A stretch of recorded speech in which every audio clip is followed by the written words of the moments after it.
હવે બહુ માર્કેટમાં સાંભળ્યું છે લેબ ડાયમંડ છે, એવી રીતે લેબ ગોલ્ડ આવશે ને સિલ્વરના ભાવ ગયા ને હવે બધા સ્ટીલ પહેરશે ને દેર આર સો મેની અફવા. તમે જુઓ તો રીલ્સમાં બધા પ્રિડિક્ટ જ કરતા હોય હવે સોનું આ વર્ષે 2.5 લાખ થઈ જશે.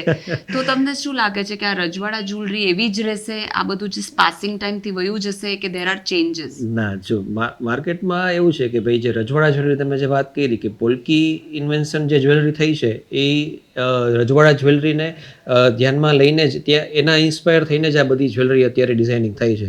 તમે કોઈ પણ મોટી હેવી જ્વેલરી જુઓ તો એ જે બધી ડિઝાઇન ઇન્વેન્શન થાય છે, બધા લોકો જે આજથી 80-100 યર્સ પીરિયડ જે બધા જ્વેલરી પહેરતા હતા રાજા રજવાડા, એના ઉપર જ ઇન્સ્પાયર થઈને અત્યારના કારીગરો બધી ડિઝાઇનિંગમાં ફેરફાર કરીને બનાવી રહ્યા છે. સાથે રૂબીઝ ને એમરલ્ડ ને બધું અત્યારે તમે જુઓ કે એમરલ્ડ ઇઝ એક માર્કેટમાં કહેવાય ને કે બધા સામેથી કહે છે કે ભાઈ અમને ડાયમંડ સાથે એમરલ્ડ આપો.